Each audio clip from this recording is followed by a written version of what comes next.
She rounded the corner, still in the dress, barefoot, now holding the hem up slightly. Derek followed behind her, talking to one of the boutique staff, his tone light casual. Like this was normal.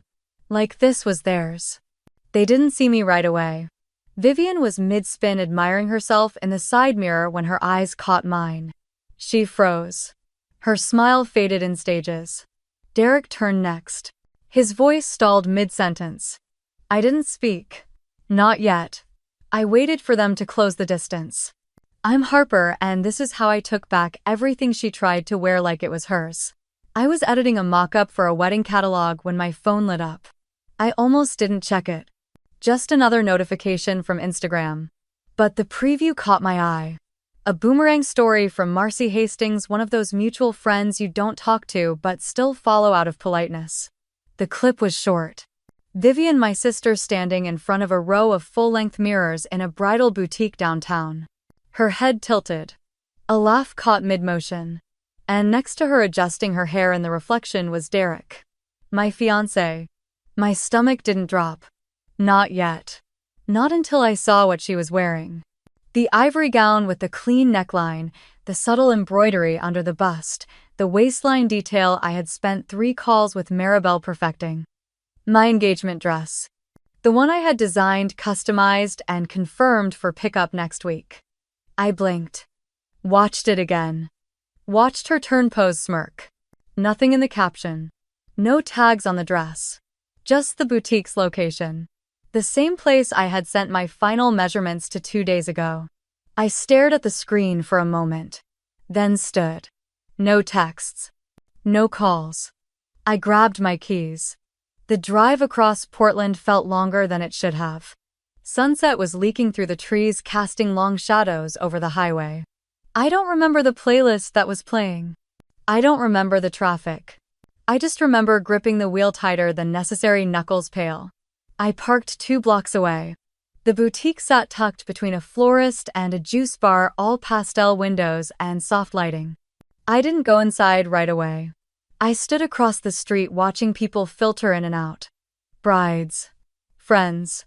Someone holding a camera. Then I crossed. Inside, the boutique smelled like peonies and clean linen. A bell chimed as I stepped in. No one turned. I walked past a display of veils, turned left toward the checkout counter, and stopped. The cashier looked up.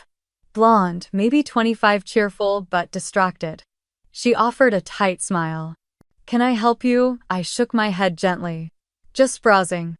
She nodded and turned back to her computer. And I stood there. Not in a rush, not in anger.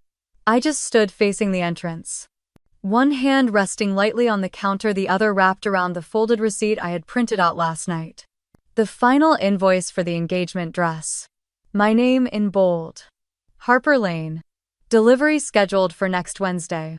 The minutes stretched. Behind me, another customer giggled. A girl talked excitedly about tulle layers. A fitting assistant walked by holding a clipboard. But I didn't move. I didn't check my phone. I didn't rehearse what I'd say. I simply waited. 10 minutes. Maybe 12. Then I heard it. Vivian's laugh, a sound I used to love. It came before she did. Vivian blinked, adjusted the strap on her shoulder. Then tried to recover. Harper, hey, we were just. I raised my hand slightly. A small gesture. Not enough to stop her, just enough to quiet the noise. She paused.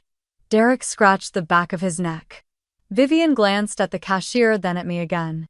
The room felt quieter than it should have. I looked at the dress. At the seam on the left hip where we'd added a hidden zipper. A detail Maribel insisted would make it easier for me to get in and out without help. I looked at Vivian. Nice fit, I said. She laughed, but it was hollow.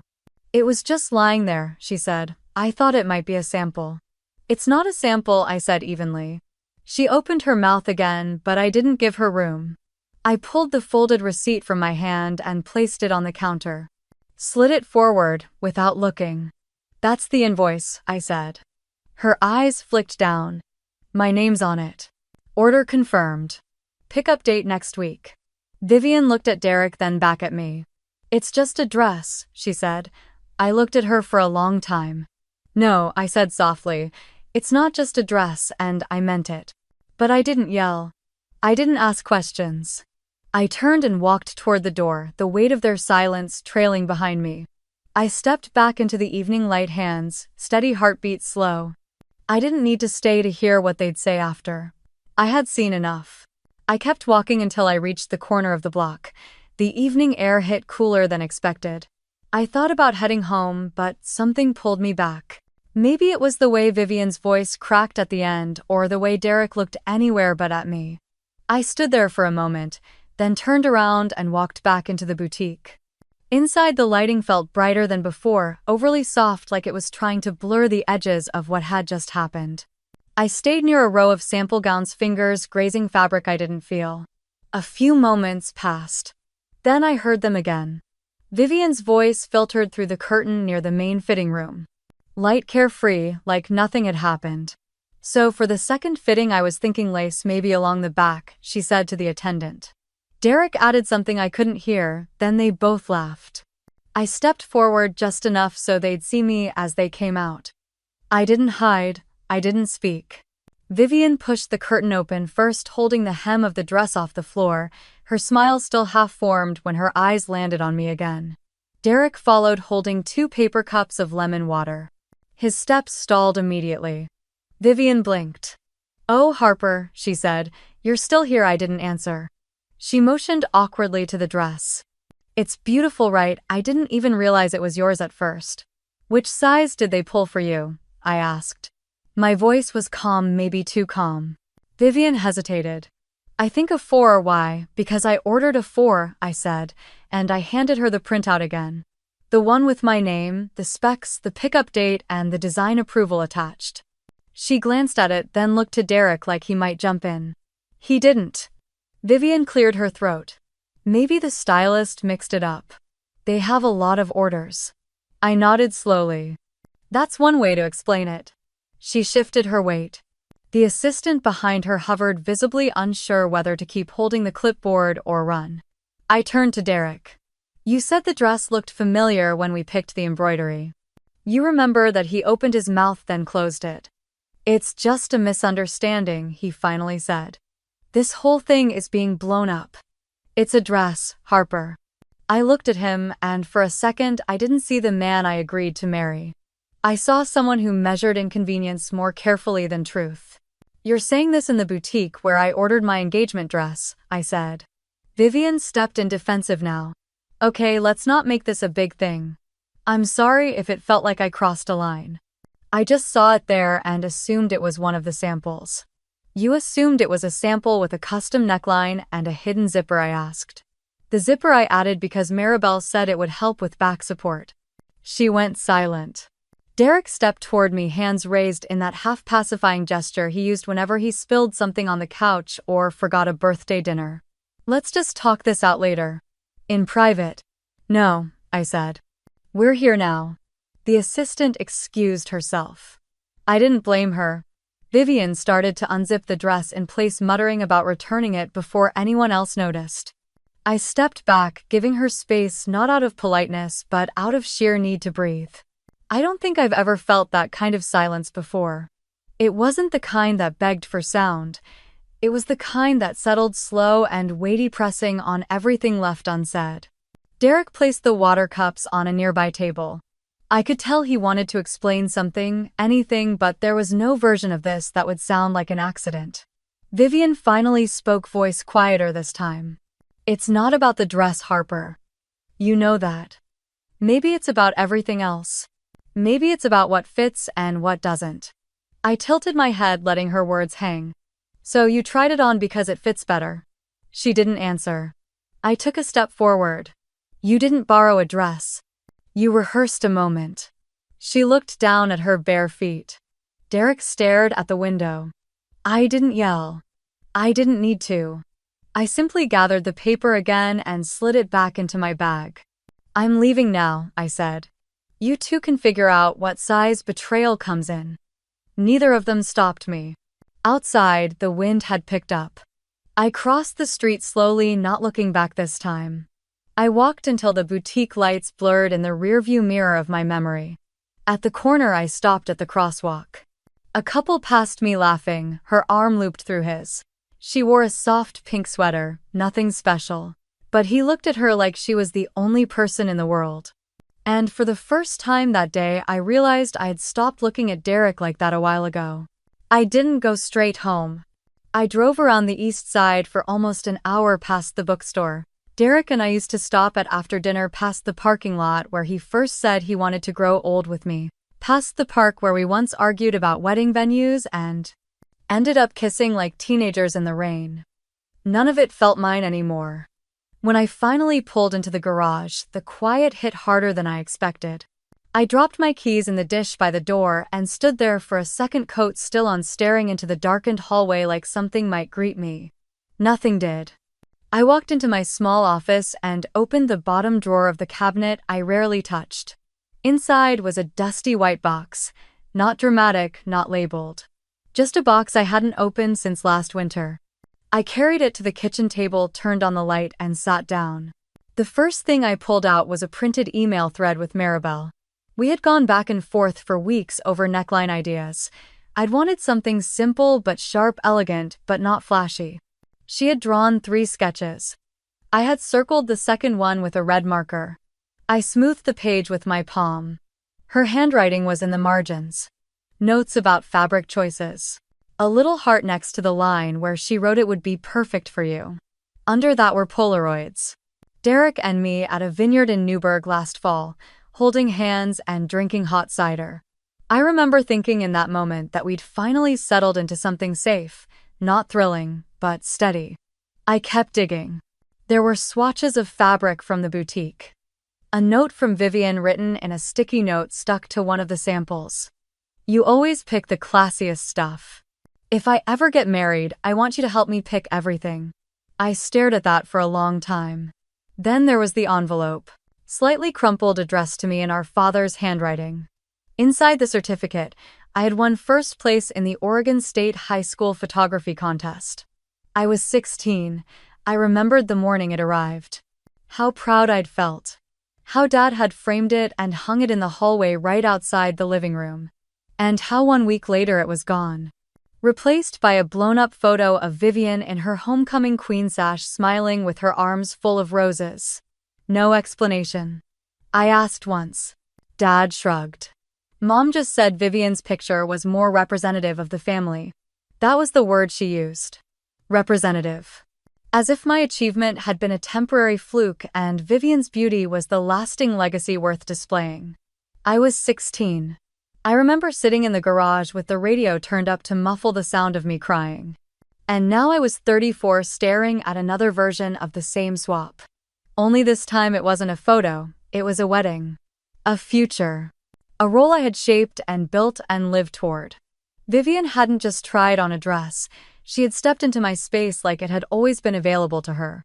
And Derek had let her. I stood up and poured a glass of water, my hand a little steadier than I expected. Then I opened my laptop, not to post anything. Not to write an email. I opened the folder labeled Wedding Planning. Inside were budget spreadsheets, Pinterest screenshots, guest list, drafts, a letter I had started to write to Derek for the morning of the ceremony. I deleted the letter. Then I stared at the screen. For a long time, I didn't move.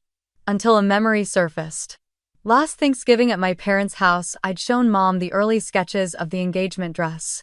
She'd nodded politely, then turned to Vivian and said, "You should see if you can get something similar when it's your turn. You'd pull it off better." I had laughed. I always laughed when she said things like that, but I had felt it, the little nick in my ribs. Now I felt it again. Only deeper. The box on the table looked smaller now, like it had collapsed a little under the weight of everything inside. I picked up the sticky note again. Vivian's handwriting. Her compliment. And I wondered if she ever meant it. Or if she had always just been waiting for the right moment to take what she liked. My phone buzzed from the counter. I didn't check it. Not yet. I picked up the photos and slipped them back into the envelope one by one. Then I folded the receipt again and placed it neatly on top. There was something strangely peaceful in the ritual of it. Like packing away something sacred that had already been altered beyond repair. I closed the box and placed it back in the drawer. And this time I locked it. I didn't sleep that night. I just sat on the edge of my bed, staring at the dress receipt and trying to remember when things stopped being mine. I thought of calling Derek not to fight, but to ask him why he didn't tell me. But what would he say? That it was a misunderstanding? That he didn't notice my sister wearing the exact design I had shared with him months ago? The next morning I drove across town to my mother's house. Not to accuse. Not even to confront. I just needed someone to tell me I wasn't crazy. The drive to Lake Oswego felt longer than usual. Trees lined the road like guards, silent and unmoved. Her house sat neatly at the end of a cul-de-sac, the kind of house that made you take your shoes off at the door and speak in low voices even when no one was home. She opened the door in her beige robe, eyes scanning me like I was the surprise ingredient in a recipe she didn't ask for. I asked if we could talk. She didn't answer, just turned and walked into the kitchen. I followed. She poured herself a cup of coffee. No offer to me. No small talk. I cleared my throat. I saw Vivian at Everly Bridal yesterday. With Derek. She didn't flinch, just stirred her coffee. And she was wearing the dress I had custom designed. Mine. My name on the receipt. My fitting next week. Linda finally looked up. You always did have your head in the clouds, Harper. I blinked. Excuse me. She set her cup down, her voice calm like she was discussing grocery prices. Vivian has always been more grounded. You dream. She executes. There's nothing wrong with that, and honestly, it's just a dress. Just a dress. I repeated her words back to her as if saying them again would make them make sense. I had spent 3 months working with a designer. I had chosen every lace detail, the pearl placements, the asymmetrical hem. It wasn't just a dress, it was a piece of something that felt like mine in a family that always preferred copies. I walked into the living room, hoping to distract myself before saying something I'd regret. That's when I saw the family photo album laid open on the coffee table. I hadn't seen it in years. The page was turned to recent pictures. Vivian at her bridal try-on, laughing, posing with a bouquet of white peonies. And next to it a photo of Derek down on one knee. But something was off. My face wasn't there. It was the photo from my engagement night. The string lights at Cannon Beach. The rose petals. Derek kneeling. But my part of the image had been trimmed out, replaced with a close-up of Vivian holding a similar bouquet. My hands trembled. Where's the original? I asked. Linda walked over and looked down at the page as if nothing was wrong. That one looked better. Brighter. Vivian photographs well. I stood there frozen. You replaced my engagement photo with one of Vivian. She sighed. It's just a picture, Harper. Number. It's not. It's every little thing. Every birthday she got the big cake and I got the gluten-free one no one liked. Every school play where I played background trees while she got roses backstage. Every time I brought something home that mattered, you told me to let her have the spotlight because she was under pressure. Linda folded her arms. You're being dramatic. Am I? Because she didn't just wear my dress. She scheduled her try-on at my boutique. She went with my fiancé. And now she's somehow slipped into the role I was preparing for. Linda turned away, walked to the sink and rinsed her cup. Marriage is about stability. Derek and Vivian. They just make more sense. I swallowed the lump in my throat. I wasn't sure what hurt more. That she said it so plainly or that she believed it. So this is about sense, not love. She looked over her shoulder. Love fades, Harper. It's better to choose someone who fits. I wanted to laugh or scream or cry. But instead I walked over to the photo album, closed it, and picked it up. I'll take this. She raised an eyebrow. Why? Because even if you don't see me in this family, I still existed. I still said yes that night on the beach. And I still deserve to keep a record of it. She didn't stop me. Didn't say goodbye. I walked out, album under my arm, past the hydrangeas I had helped plant when I was 10. Past the porch where I once sat with chickenpox and she rubbed calamine lotion on my back. I drove back to my apartment and placed the album in a drawer. Not to hide it, just to remind myself it was real. I didn't cry that day. Instead, I sat down, opened my laptop, and pulled up an old document I hadn't touched in a year. A business plan. Something I once dreamed of before wedding planning took over my calendar. I stared at the title for a while. Woven Light Studio. The name still felt like mine. So I typed, just one line to start.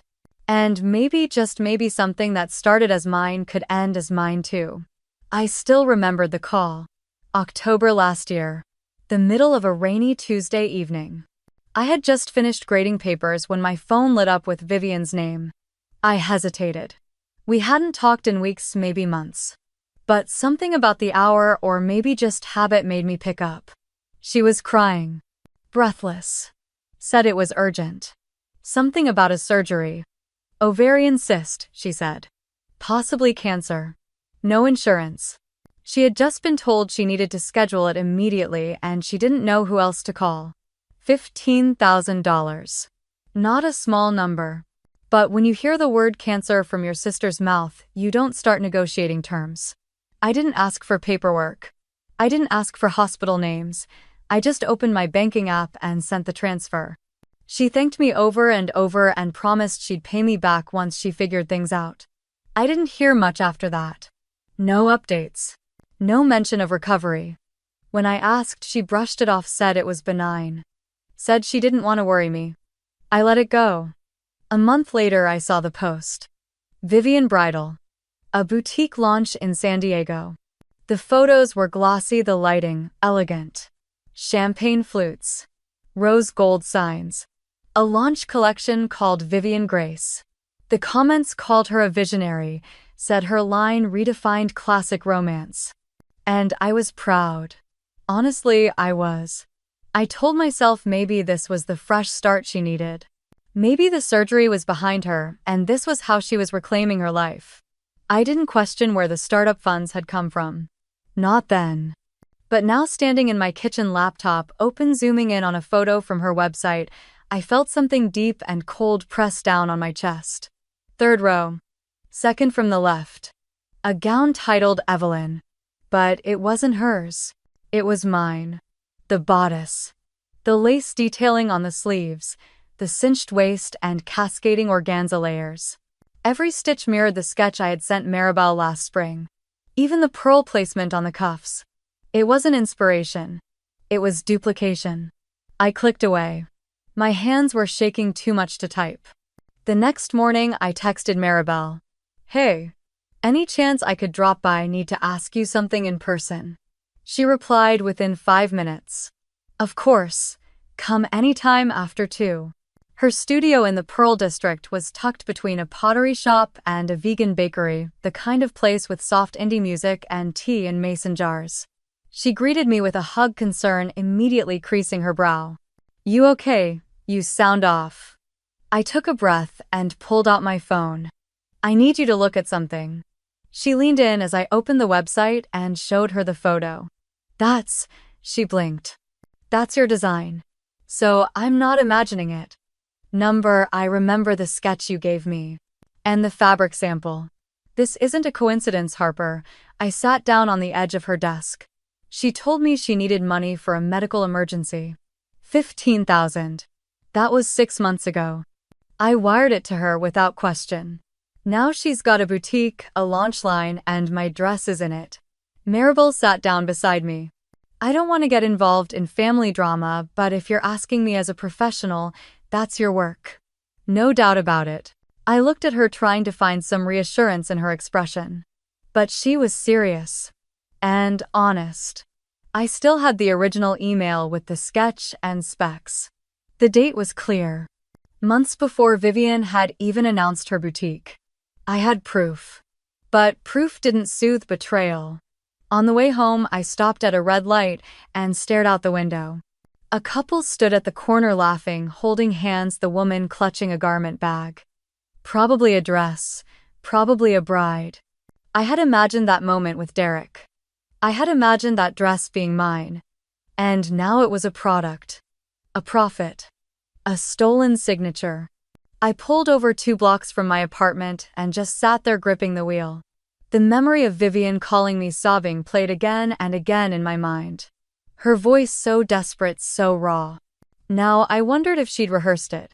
When I got back, I dug out the folder I had almost forgotten about. Tucked in my desk drawer underneath receipts and warranty cards.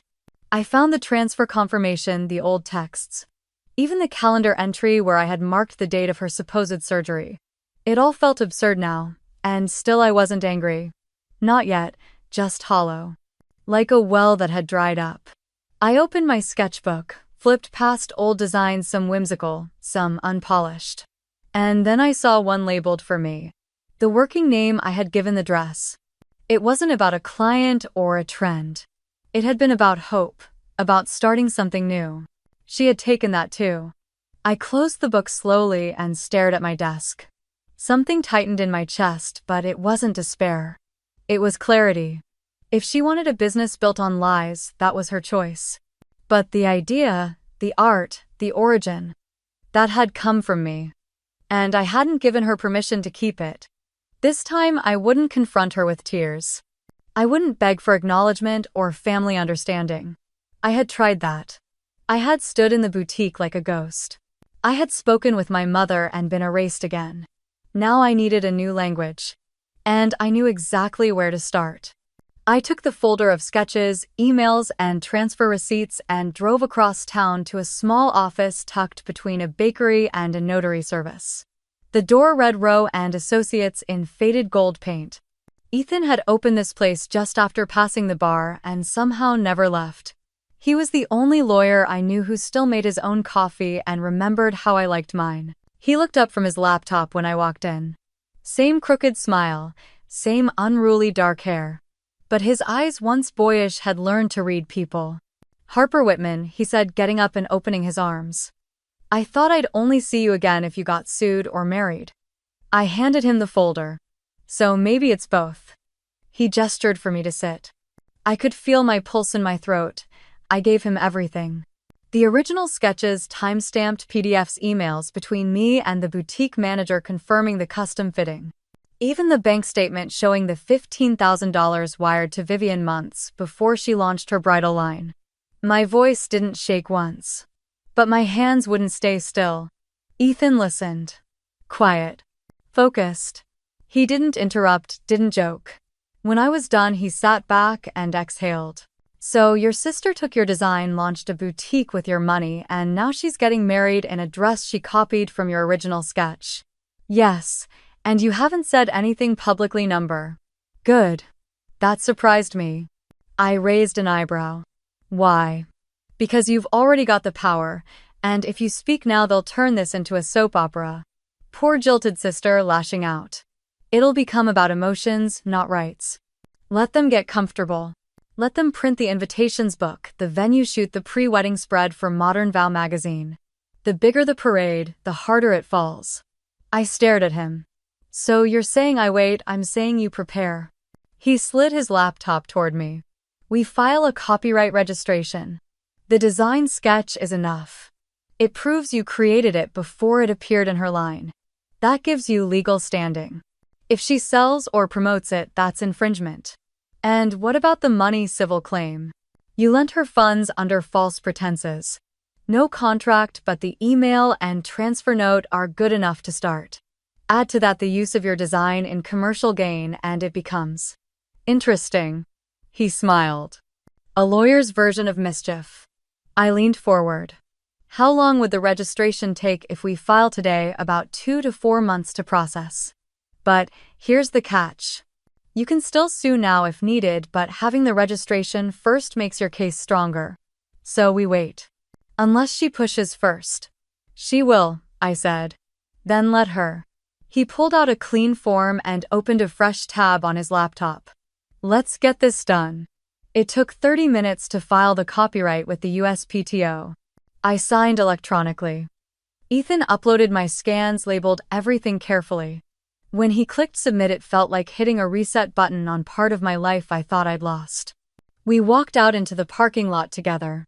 Fall was leaning into winter and the air tasted like wood smoke and dry leaves. "You okay?" he asked. "Not really, but I'm calm." "And that's new." Ethan nodded. "Good. Calm people win lawsuits.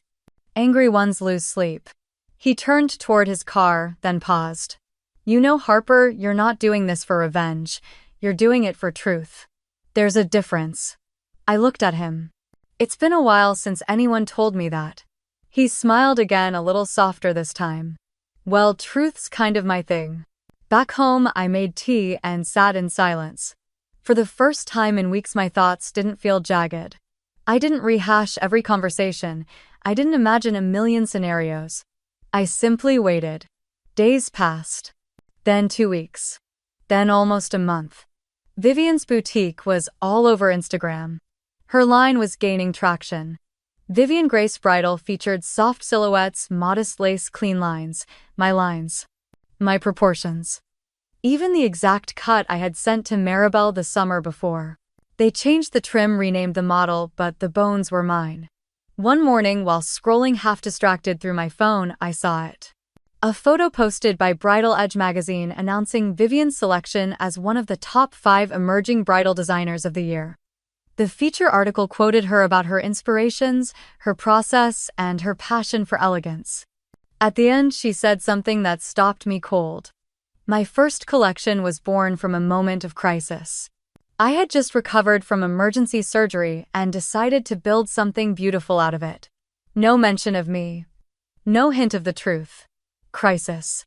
That's what she called the fake surgery that got her $15,000. I stared at the words until my vision blurred. I closed the app and emailed Ethan.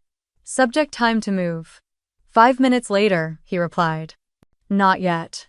I have a better idea. Check your mail this week. And trust me, I did. The next day, a packet arrived. Inside was a draft of a cease and desist letter, predated but not sent. Along with it, a timeline of events perfectly mapped out. Dates. Screenshots. Proof. The spine of our case. At the bottom, a sticky note in Ethan's scrawl.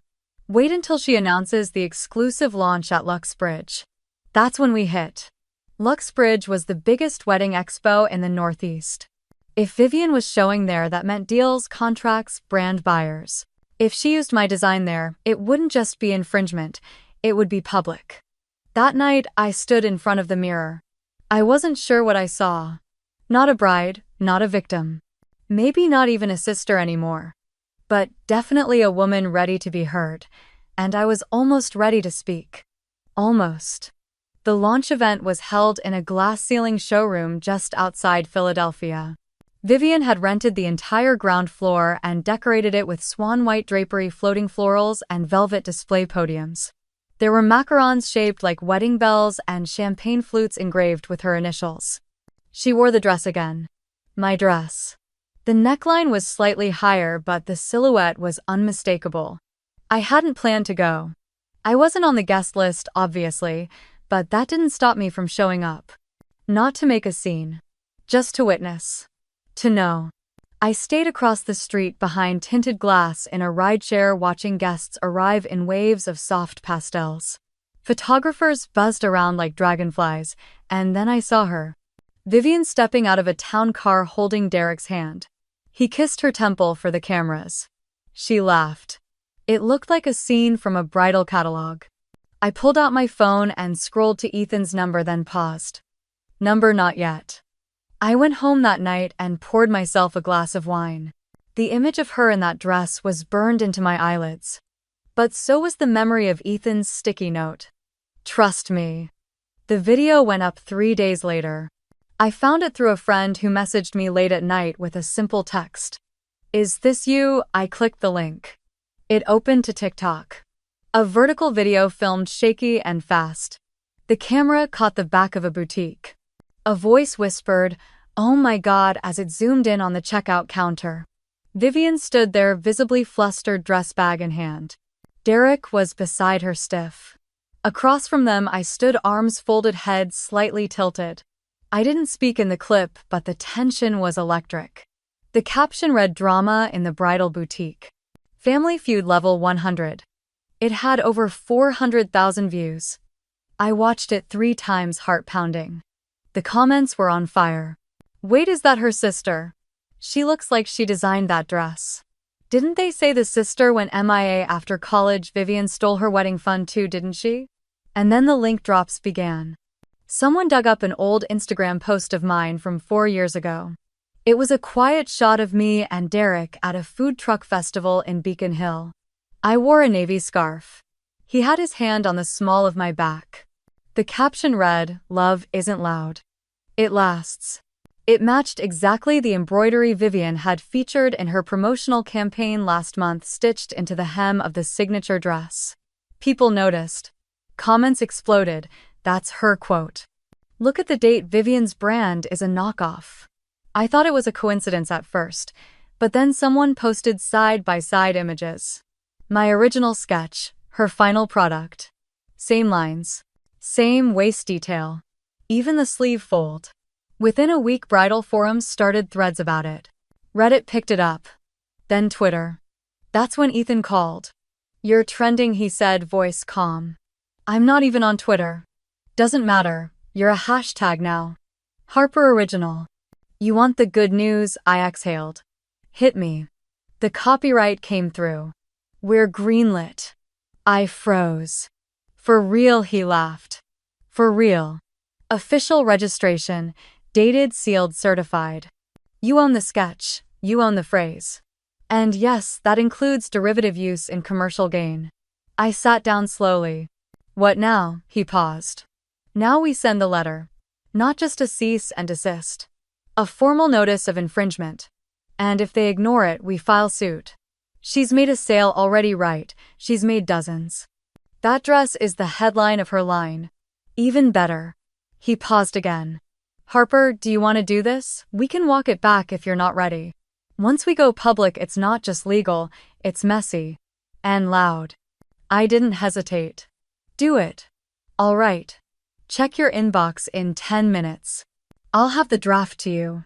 We'll file first thing tomorrow." I opened the window and stared out into the October dusk. For the first time in months, my shoulders didn't ache with the weight of silence. I thought about how carefully I had carried that silence. How I folded it neatly, made room for it in every conversation, every holiday dinner, every phone call home. I had never once wanted to humiliate her. I just wanted to breathe again without choking on the lie. My phone buzzed. The video had crossed 1 million views. The top comment now read, "I hope the sister sues and wins," because honestly, that silence was louder than fireworks. I didn't reply. I just saved the video. That night, I pulled out the sketch again. The one I had drawn on a rainy Tuesday years ago. I had imagined a future then. Not this exact one, no. But a life that was mine. A design born out of something real. A promise to myself. Now it was a weapon. But also a shield. And I was no longer waiting. The time had come. The morning after the copyright confirmation came through, Ethan and I sat at his office in downtown Austin, hunched over our laptops, each tapping through documents and submission portals. We weren't waiting anymore. We were acting. I drafted the takedown notices under Ethan's guidance. The dresses under the Vivian Grace label were listed on at least 3 major retail platforms, including Belloweds, Marry Me Marketplace, and even Etsy.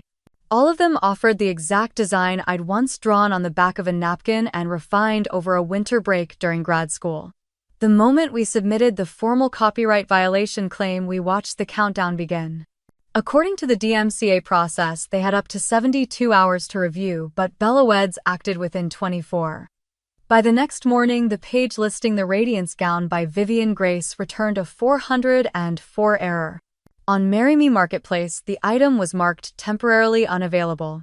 And on Etsy, her entire shop was suspended pending verification. I was eating a late breakfast avocado toast and reheated coffee when my phone buzzed. "Vivian." I didn't pick up at first. I watched the screen light up, then go dark. It buzzed again. Voicemail. Then again. Then texts. I finally answered on the 4th try. "You're sabotaging me. Do you realize what you've done?" she hissed, skipping pleasantries. I leaned back in my chair. "I've only protected what's mine. That's not sabotage, that's just reclaiming. If you send one more letter, Harper, my entire brand will collapse. You'll be the reason dozens of brides get no dress and I get sued for breach of contract." Then maybe you shouldn't have built your brand using someone else's foundation. There was a pause. Static. Then she snapped.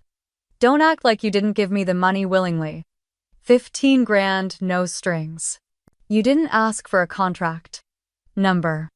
But I also didn't ask you to lie about surgery and turn my sketch into your signature piece. That's your version of the truth. I hung up. A few hours later, I received a call from my mother. Linda had always favored calm tones and careful wording, but even she couldn't hide the unease in her voice. Can you come by this evening? She asked. We need to talk. I could guess what that meant. She wasn't calling to ask about how I was doing. She was calling to manage the fire Vivian had started and now couldn't control. I arrived at her house just after sunset. The porch lights were on and the scent of hydrangeas drifted through the air. Everything looked just as it always had.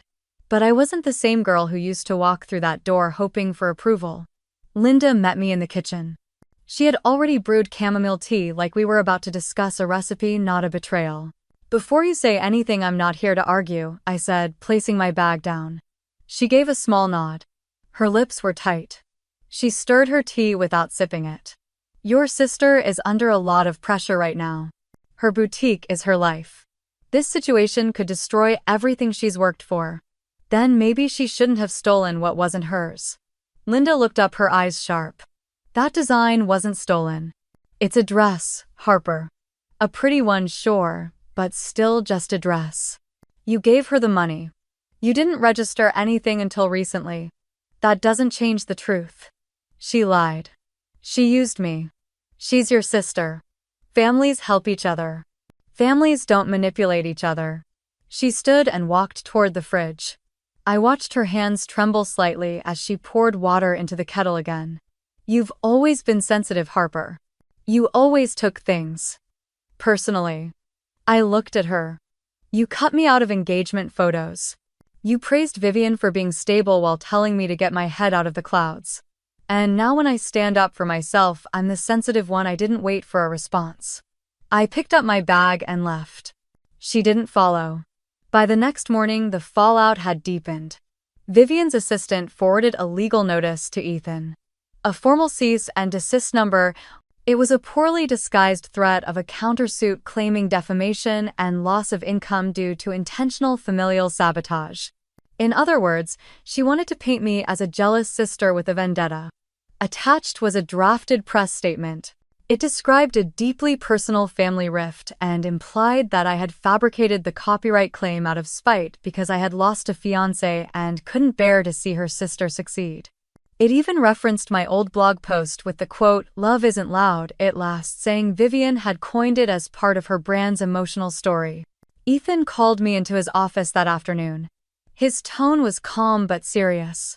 They're laying the groundwork for a media counterattack, he said, gesturing to the printed draft. So they're making me the villain. It's a smart move if you don't have ethics.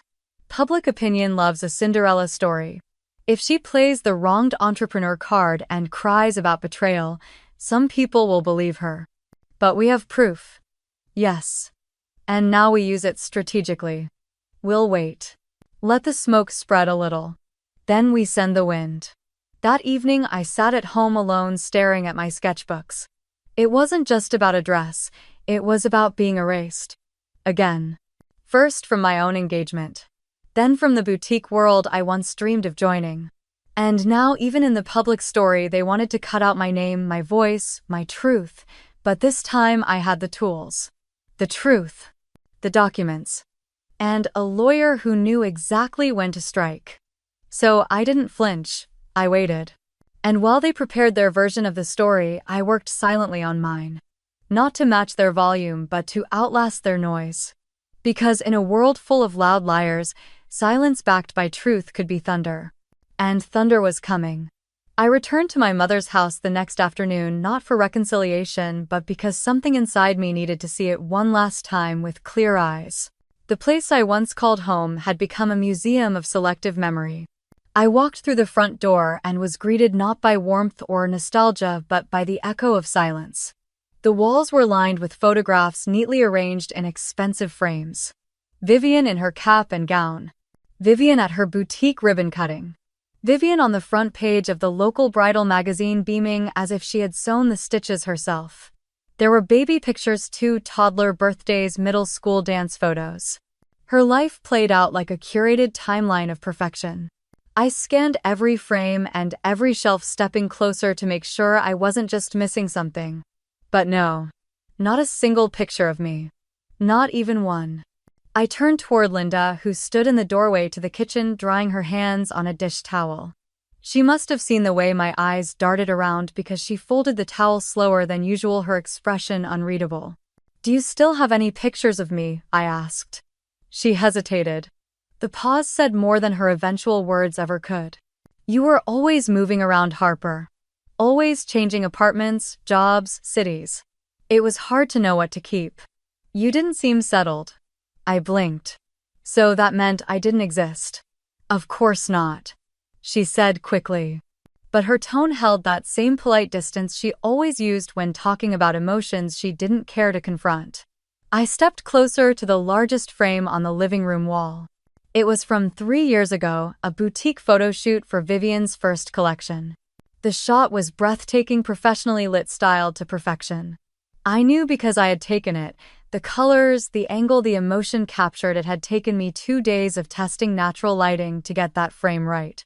I remembered crouching under the late afternoon sun, brushing dust off the lens, waiting for the exact moment. Vivian's laugh turned real and her eyes softened. I had handed her that image as a gift when she launched. I read the gold plaque below the photo. "Captured by Vivian." My chest tightened. I leaned in.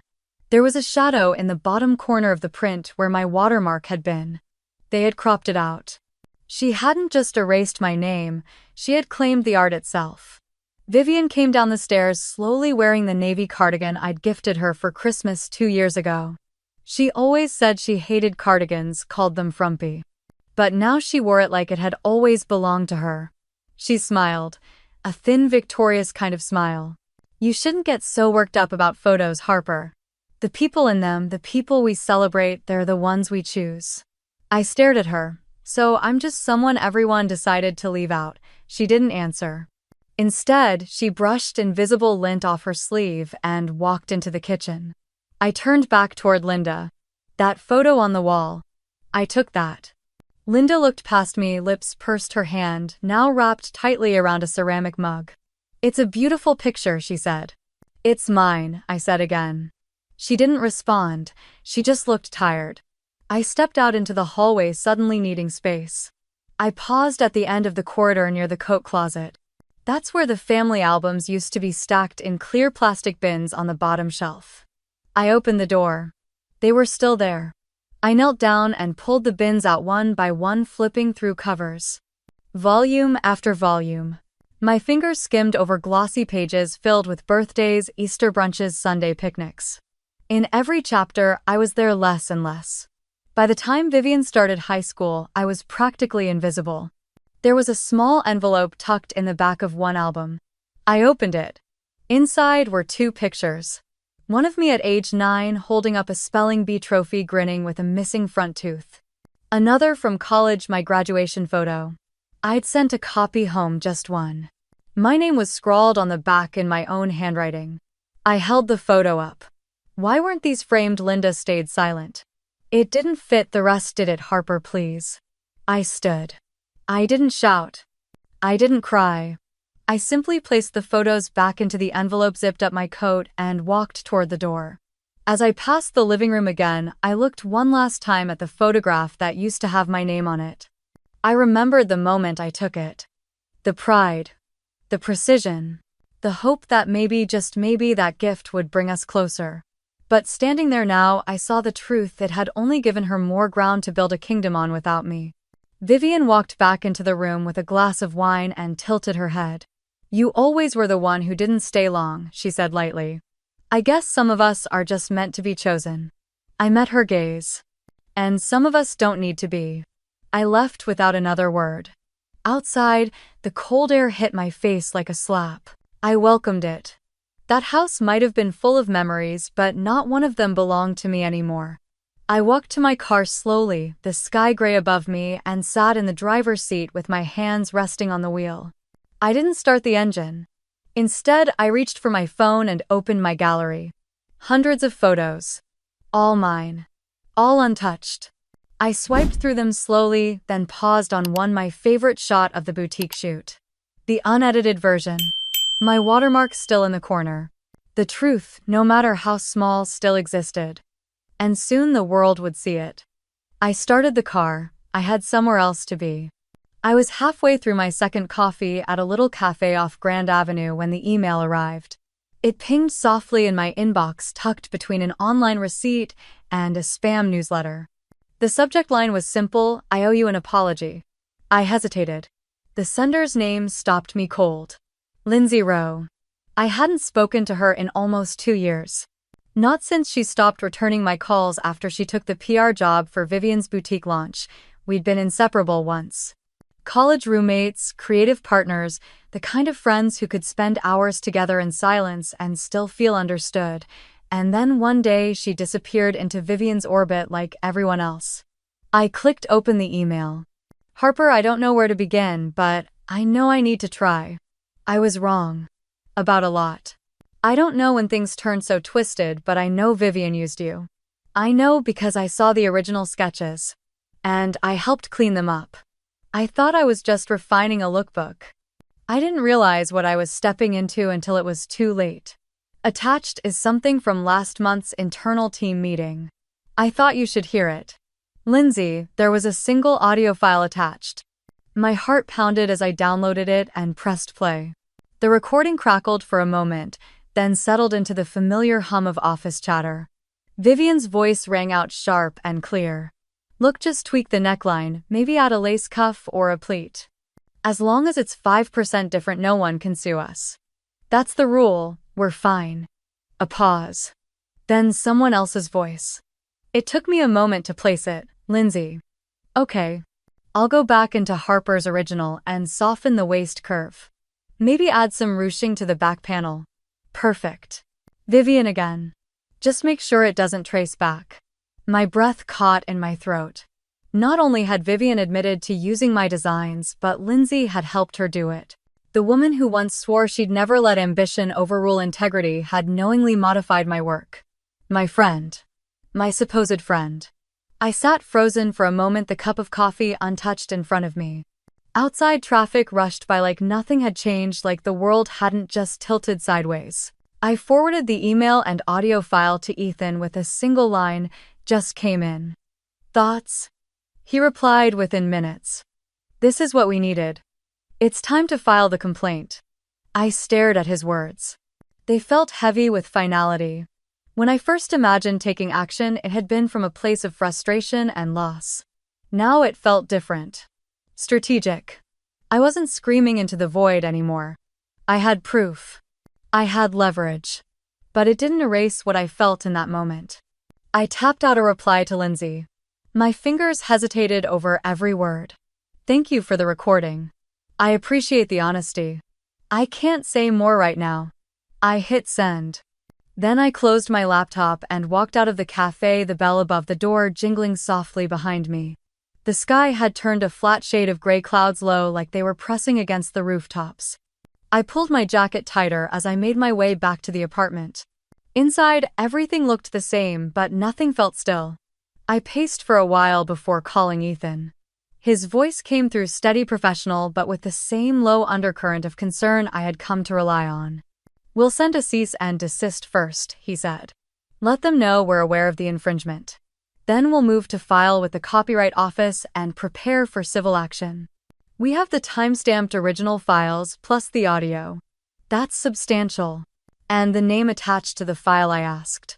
Lindsay won't want to be involved. She already betrayed one person. I doubt she'll stand against Vivian. Maybe. But maybe guilt will do what integrity couldn't. I ended the call and sat in the quiet. I thought back to the night I showed Lindsay those sketches for the first time. We were on the floor of our tiny apartment in Santa Monica, surrounded by fabric swatches and Thai takeout containers. She had loved them instantly. Said they were the most refined pieces I'd ever done. She helped me name half the collection. She even promised to help pitch it to showrooms once I had prototypes. Now those sketches were hanging in Vivian's flagship window with new names and someone else's face in the press photos. My phone buzzed again. Another message from Lindsay. "Harper, I want to help fix this. I'll testify if it comes to that." I stared at her words. I didn't reply. Forgiveness wasn't a door I could open yet. Not with fresh betrayal still warm in my hands. I pulled out the sketch pad I hadn't touched in months, flipped past old designs, corners smudged with graphite, pages warped from spilled coffee and late nights. I stopped at a blank sheet and began drawing. Not a dress this time, not anything wearable. Just motion, curves, angles. A shape that moved like rage and settled like clarity. It wasn't for anyone else. It didn't have to be sold, it just had to be mine. The kind of creation you don't copyright because you carry it in your bones. My hand steadied. The knock at the door came an hour later. A soft, deliberate rhythm. I knew before I opened it who it would be. And I was ready. The envelope was cream-colored, slightly creased at the corners with my name written in my mother's careful script. It arrived in the mailbox 3 days after Ethan filed the official complaint. New return address. New postage stamp. She must have dropped it off herself. I didn't open it right away. It sat on the coffee table for hours while I worked through fabric samples, answered emails, and tried not to think about what might be inside. But by evening, curiosity won out. The letter was short. "Harper, I didn't know it would go this far. I know you've been hurt. I'm not saying you shouldn't stand up for yourself. I'm just asking, did it really have to be like this, Mom?" No signature, no warmth.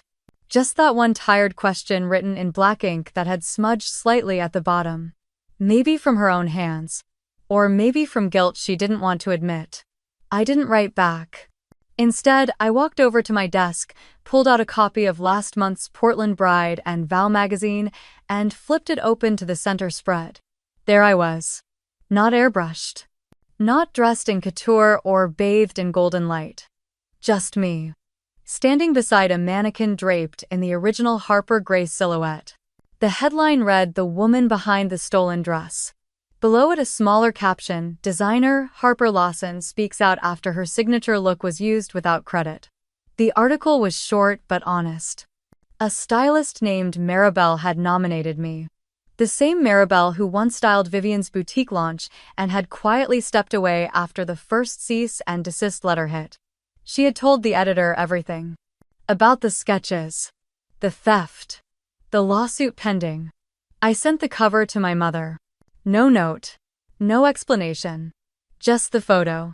A few days later I stood in the back of a modest event space in downtown Portland behind rows of folding chairs and a curtain of string lights.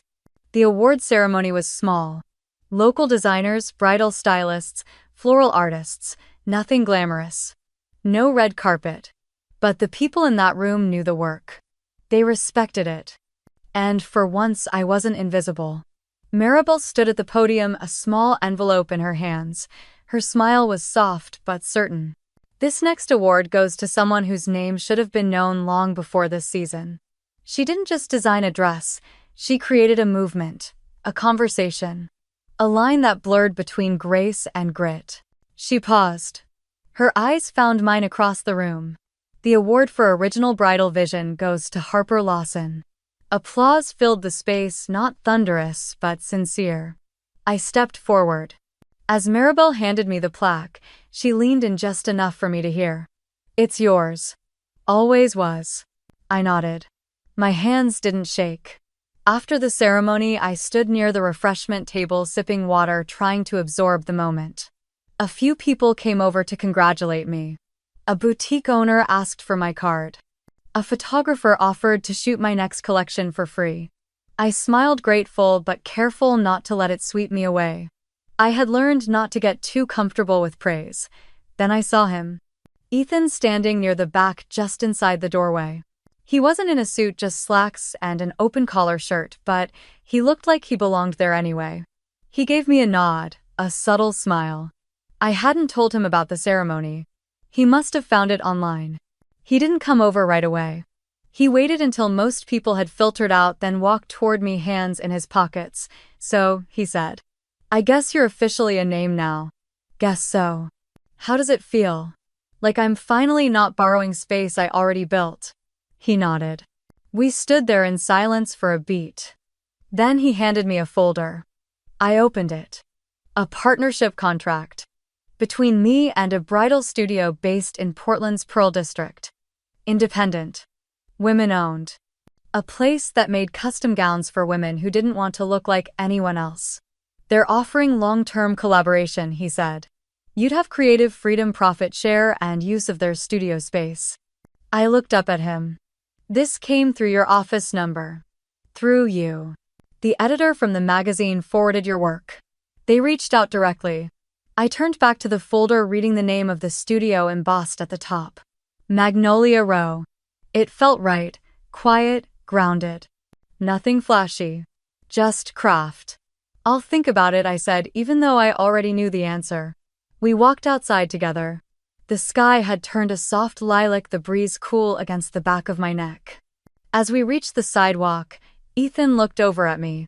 You've come a long way. I thought about the girl who once stitched samples in a cramped apartment while her sister whispered about champagne launches and Paris fittings. No one really saw me back then, I said. He didn't argue. Just stood beside me while the city moved on around us. And for once, I didn't need anyone to. It was a soft afternoon in early June when I turned the sign on the door to open. The boutique was quiet, sunlight filtering through the front window and casting slow-moving shadows on the floor. The walls were bare except for one frame carefully centered and lit, my original sketch of the gown that started it all. The paper was slightly yellowed now, but I had added the date at the bottom and signed it in my own handwriting as if to finally acknowledge myself. It wasn't a big space. There were no velvet sofas or champagne carts. No grand chandelier or overstocked racks. Just a row of mannequins, a wall of neatly arranged fabric rolls, and a fitting area with a full-length mirror framed in white oak. The kind of place you walked into and felt calm, not watched. It didn't look like the boutiques I had once dreamed of. It looked better. It looked like mine. The sound of a car passing on the street faded as I adjusted the hem of a silk bodice on one of the forms. My hands were steady, my back straight. No rush. No voices behind me criticizing or correcting or claiming credit. Just the soft hum of my own breathing and the quiet creak of wood underfoot. My first client was coming in that afternoon. Not for a consult. For a final fitting. Her name was Claire. She was 29, wore vintage glasses, and had a soft spot for tea-length dresses and polka dots. She'd found me through a friend of Maribel's, Creeplia's, Preeple, Port Creeple. When she came in for her first appointment, she had said almost in a whisper, I don't want to look like a princess. I want to look like myself. We worked together for weeks. No frills. Just clean lines, a silk overlay, and a whisper of lace along the neckline. She arrived 10 minutes early, dress shoes in hand, hair pinned loosely. I led her into the fitting area and helped her into the gown. As she stepped onto the small wooden platform, I crouched and adjusted the back zip, smoothing the seams as I stood. She turned to face the mirror and went still. You okay? I asked. She nodded slowly, then blinked hard. I didn't think it would feel like this, she said. Like home. I smiled. That's how you know it fits. She reached out and touched my arm. Thank you. Really. I didn't need her to explain. I had felt it too once in a version of this very room. Except that time someone else had tried to put their name on it. Now no one could. After she left, I stood in the center of the boutique staring at the spot where she had just stood. I could still see the imprint of her feet on the rug. Still feel the weight of her joy in the air. I took a deep breath and turned toward the front window. Outside, the city moved on unaware. But inside this little corner of it, something had shifted. Vivian hadn't spoken to me since the settlement. After the platform takedown and the trade press coverage, she had gone quiet. Derek had stepped down as director of merchandising, citing personal stress. My mother had not come to the boutique's opening. I had sent her the invitation anyway. Not as a gesture of peace, but as a line drawn in clarity. Ethan had stopped by on launch day with flowers. Just a simple bouquet from the corner florist. He didn't stay long, just enough to leave them on the counter and say, I knew you'd build something better. Then he smiled and walked out before I could answer. I never heard what Vivian told people. Whether she spun it as a misunderstanding or faded quietly from her own story. But it didn't matter. Her boutique's social pages had gone silent. The last post was months ago. A repost of a wedding photo with no credits. I hadn't waited for them to show up, or apologize, or change. I didn't need closure wrapped in ribbon. I had this room. One afternoon I took out my phone and opened the camera. I snapped a photo of the framed sketch on the wall. It wasn't for social media or a press release. I sent it to Ethan with one line, "She's home now." He replied with a thumbs up and nothing else. Which somehow was enough. That night I stayed late organizing fabric samples, rearranging pins, and brushing down the floor. I looked at my hands under the soft pendant lights. They were calloused again, but in the good way. The kind that comes from making things that matter. Before I turned off the lights, I stood in front of the sketch one last time. There was a moment months ago when I thought that dress had ruined me. That everything it represented was broken and stolen and too painful to carry. But now I knew better. It had always been mine. And it had never really been about the dress. It was about being seen. Not for what I gave or sacrificed or supported, but for what I built with my own hands. For what I claimed with my own name. That gown wasn't just the start of a dream. It was the start of a chapter I hadn't let myself finish. Now I was writing it again. Only this time I was walking right into it. Have you ever had something stolen from you that felt like it was yours alone? Tell me your story in the comments. You never know who needs to hear it. And if this story spoke to you, stay a while. There's always another chapter worth listening to.